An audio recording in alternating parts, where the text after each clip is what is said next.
Salam dan salam sejahtera kepada saudara dan saudari sekalian. Apa kabar semua? Sudah pasti Anda dalam keadaan yang sehat dan mempunyai semangat untuk memuji dan mempermuliakan Tuhan. Amin. Oleh itu saudara sekalian, mari kita datang kepada Tuhan dalam doa kita. Mari kita berdoa. Bapa di sorga, pada saat ini kami bersyukur karena kebaikan Tuhan kepada kami. Engkau tidak pernah meninggalkan kami, malah Engkau terus melindungi, memimpin, menyertai, dan menghibur kami. Oleh Tuhan kami datang kepadamu dan mempersiapkan diri, dan menyediakan hati, menyambut firman-Mu. Tolong Tuhan berbicara kepada kami, agar setiap kami yang hadir saat ini, kiranya mempermuliakan dan meninggikan nama-Mu. Kami berdoa dan menyerahkan semua ini hanya dalam nama Tuhan Yesus, penyelamat kami yang hidup. Kami sudah berdoa dan mengucap syukur. Semua katakan, amin. Saudara dan saudara sekalian, setelah kita mendengar pembacaan firman Tuhan dari Mazmur 23 ayat 1 sampai 6 dan Yohanes pasal 10 ayat 1 sampai 18, maka itu saya memberi tema atau tajuk khotbah pada saat ini yaitu Gembala dan Domba. Yohanes pasal 21 ayat 17 mengatakan, kata Yesus kepadanya, gembalakanlah domba-dombaku. Ini berbicara mengenai hubungan Tuhan dengan umatnya. Digambarkan seperti hubungan gembala dan domba. Hubungan ini menggambarkan mengenai penjagaan, perlindungan, dan pemeliharaan Tuhan. Lebih dari itu, Tuhan ada rencana yang luar biasa untuk domba-dombanya. Daud dalam Mazmur 23 ayat 1 sampai 6 menggambarkan bahwa Tuhan adalah gembala dan kita adalah domba-dombanya. Dan dalam Injil Yohanes 10 ayat 1 sampai 18, Yesus menggambarkan dirinya sebagai gembala yang baik dan kita adalah domba-dombanya. Dalam Yohanes pasal 21 ayat 1 sampai 19, Yesus memberi tanggung jawab kepada Petrus supaya menjadi gembala kepada domba-dombanya. Nah, Tuhan Yesus adalah gembala agung, gembala yang baik. Namun umat Tuhan, domba-dombanya, tidak hanya digembalakan oleh Tuhan Yesus sebagai gembala yang agung, tetapi juga digembalakan oleh gembala lokal atau gembala tempatan di gereja masing-masing.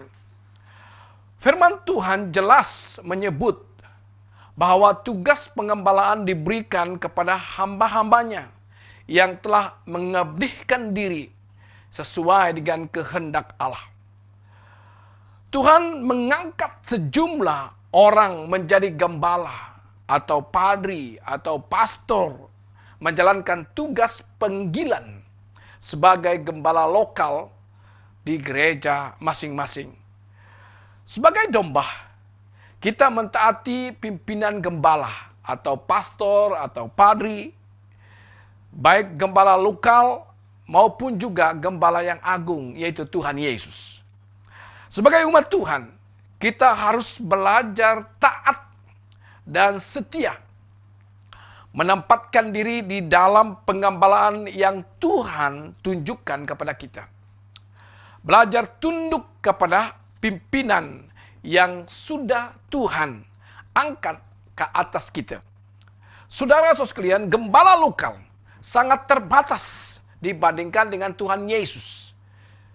Sungguh pun demikian, Tuhan telah mengangkat mereka, mengangkat padri-padri, mengangkat pastor untuk mengawasi setiap domba-dombanya, setiap umat Tuhan yang ada.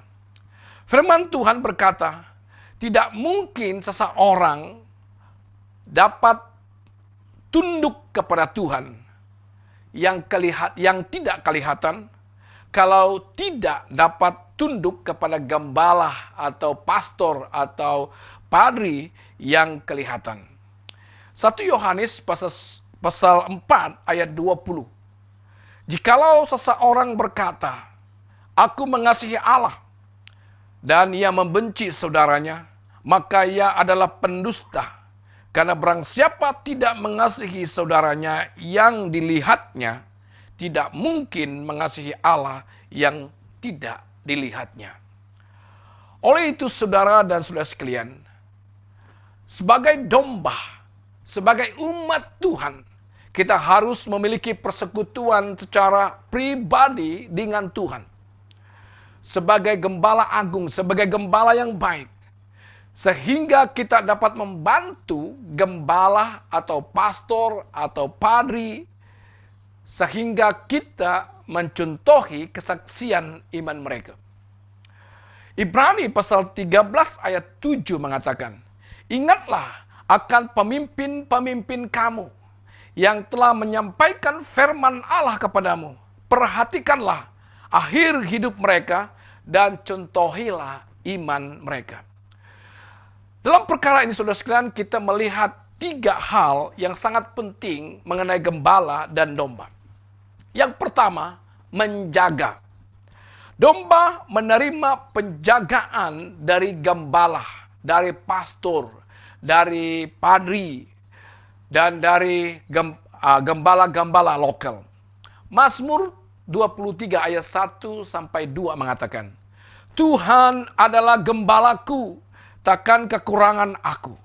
Ia membaringkan aku di padang yang berumput hijau. Ia membimbing aku ke air yang tenang. Tuhan mengasihi umatnya. Tuhan mengasihi domba-dombanya. Tuhan mengasihi saudara dan saya. Dia berjanji untuk memelihara kita, baik secara jasmani maupun juga secara rohani. Penjagaan gembala lokal atau penjagaan pari-pari atau pastor amat terbatas, baik secara jasmani, apatah lagi dalam secara rohani. Namun penjagaan Tuhan luar biasa bagi kita. Tidak terbatas. Amin. Tuhan mengenyangkan kita. Dia membawa kita ke padang rumput yang hijau dan air yang tenang. Tuhan ingin kenyangkan kita dengan sukacita surgawi dan sorak-sorai dari Allah. Tuhan ingat kita. Tuhan ingin kita kenyang dengan perkenanannya. Ulangan pasal 33 ayat 23 mengatakan, tentang Naftali ia berkata, Naftali kenyang dengan perkenanan dan penuh dengan berkat Tuhan. Milikilah tasik dan wilayah di sebelah selatan. Tuhan ingin setiap domba-dombanya, setiap umat-umatnya menjadi kenyang dan sehat. Makanan umat Tuhan yaitu melakukan kehendak Tuhan dan menyelesaikan pekerjaannya. Firman Tuhan mengatakan dalam Yohanes pasal 4 ayat 34, makananku ialah melakukan kehendak Dia yang mengutus aku dan menyelesaikan pekerjaannya. Amin, saudara. Yang kedua, pembentukan. Gembala menuntun dombanya keluar dari kandang, keluar dari zon selesa, bertemu dengan dunia luar dan segala cabaran yang ada. Yohanes pasal 10 ayat 4 mengatakan, jika semua dombanya telah dibawanya keluar, ia berjalan di depan mereka, dan domba-domba itu mengikuti dia, karena mereka mengenal suaranya. Gembala menuntun domba-dombanya sewaktu berjalan di lembah kekelaman. Mazmur 23 ayat 4 mengatakan, sekalipun aku berjalan dalam lembah kekelaman, aku tidak takut bahaya, sebab engkau bersertaku. Gandamu dan tongkatmu itulah yang menghibur aku. Penggembalaan ternyata tidak membiarkan kita hanya berdiam di dalam kandang, tetapi membawa kita ke dalam pembentukan, dalam pemprosisan. Setiap proses memang melelahkan, memenatkan, meletihkan, dan mungkin tidak menyenangkan. Selagi Tuhan menjadi gembala agung, menjadi gembala yang baik bagi kita, berjalan di depan kita, gandanya dan tongkatnya menyertai kita. Amin, saudara. Kita tidak perlu takut, tidak perlu gentar dan gementar terhadap tantangan, cabaran apapun juga di hadapan kita.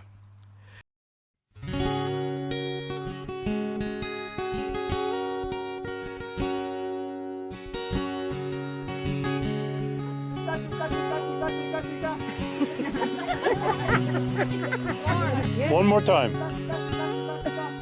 Oh, one is.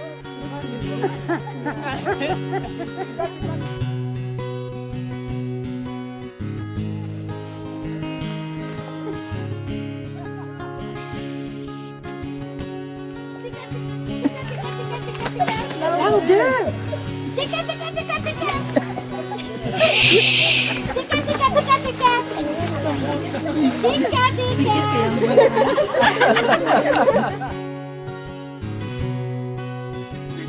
Tika, tika, tika, tika.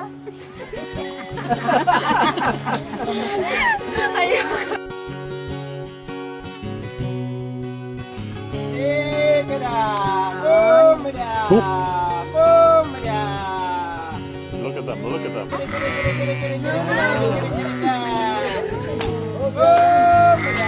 That's amazing. Isn't that amazing? They are coming. Oh my God. Woo! Oh my God. I can't believe it. Oh my God. These two white boys. Oh my God. This is amazing. One more. You scared them. Yeah, Eunice made him go away. Oh my God. Was that cool or what? Oh my God. You will never have the same again. Oh my God.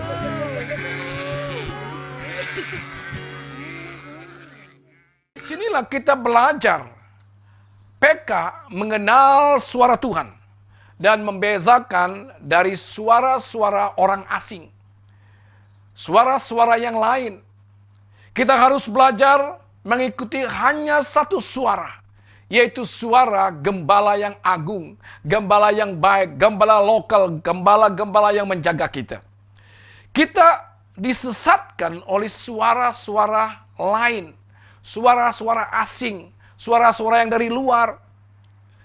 Kadang-kadang suara itu datang daripada hasrat hati kita, daripada keinginan kita, dari ketemakan kita, dari keangkuhan kita, dari sifat kedagingan kita. Kadang-kadang suara asing itu muncul dari tipu muslihat iblis yang memisahkan kita dari takhta kasih karunia Tuhan. Tuhan Yesus berkata, hanya mendengar suaranya, jangan mendengar suara yang lain. Berjalan bersama Tuhan dalam pembentukannya bertujuan mengenyangkan kita. Bukan kenyang dengan masalah, kenyang dengan pengalaman kemenangan bersama Tuhan. Tuhan berjanji menyediakan hidangan bagi kita di hadapan lawan kita. Mazmur 23 ayat 5 mengatakan, Engkau menyediakan hidangan bagiku di hadapan lawanku. Engkau mengurapi kepalaku dengan minyak, pialaku penuh melimpah. Tuhan berjanji memberikan kemenangan kepada kita dari setiap masalah, setiap problem, setiap halangan yang kita hadapi. Amin. Saudara sekalian, yang ketiga ialah mempersatu. Tuhan Yesus membawa domba-dombanya ke dalam sempurnaan. Membawa bertemu dengan domba-domba yang lain. Domba-domba itu dipersatukan di bawah satu gembala, yaitu Tuhan Yesus. Yohanes pasal 10 ayat 16 mengatakan, ada lagi padaku domba-domba lain yang bukan dari kandang ini.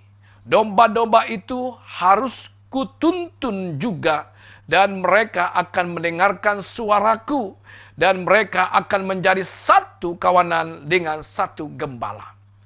Sebagai domba, sebagai umat Tuhan, kita perlu menyadari bahwa Tuhan gembala agung kita, sebagai gembala yang baik. Gembala lokal, padri, pastor membawa kita dalam rencana kesatuan umat Tuhan. Menempatkan diri di dalam penggembalaan bermaksud mahu dipersatukan dengan kawanan domba yang lain, mentaati suara Tuhan, mentaati gembala agung, mentaati gembala yang baik, yaitu Tuhan Yesus. Yesaya pasal 60 ayat 7 mengatakan, segala kambing domba kidar dan akan berhimpun kepadamu. Domba-domba jantan niboyot akan tersedia untuk ibadamu. Semuanya akan dipersembahkan di atas mezbahku sebagai korban yang berkenan kepadaku, dan aku akan menyemarakkan rumah keagunganku. Saudara sekalian, mari siapkan diri menerima domba-domba lain yang Tuhan bawa kepada kita. Mempersatukan segala sesuatu di dalam Kristus. Efesus pasal 1 ayat 9 hingga 10. Sebab ia telah menyatakan rahasia kehendaknya kepada kita, sesuai dengan rencana kerelaannya, yaitu rencana kerelaan yang dari semula telah ditetapkannya di dalam Kristus sebagai persiapan kegenapan waktu untuk mempersatukan di dalam Kristus sebagai kepala segala sesuatu, baik yang di sorga maupun yang di bumi. Amin, saudara. Pengembalaan dari Tuhan Yesus Kristus sebagai gembala agung tidak gagal dan tidak akan gagal. Marilah kita tetapkan hati kita untuk taat, setia, dan turut aktif di dalam pengembalaan yang telah kita terima. Pengembalaan ilahi harus wujud dalam gereja lokal, gereja tempatan, gereja masing-masing. Amin. Mari kita berdoa. Terima kasih Tuhan atas firman-Mu. Tolong kami mengerti, urapi kami dengan kuasa Roh Kudus-Mu. Kiranya kami diberi damai sejahtera, agar kami terus mentaati Tuhan sebagai gembala agung. Agar kami dipimpin oleh Tuhan sebagai gembala agung, sebagai gembala yang baik, menuju ke tempat yang menyenangkan, menuju ke tempat yang kekal, penuh dengan sukacita, penuh dengan kedamaian. Oleh Tuhan, urapi kami, berkati firman-Mu, berkati yang telah mendengar firman-Mu, agar damai sejahtera Tuhan membungkusi setiap kami, tinggal dalam hati kami. Dan biarlah Engkau diagungkan dan ditinggikan. Di dalam nama Tuhan Yesus, penyelamat kami yang hidup, kami sudah berdoa dan mengucap syukur. Semua katakan, amin.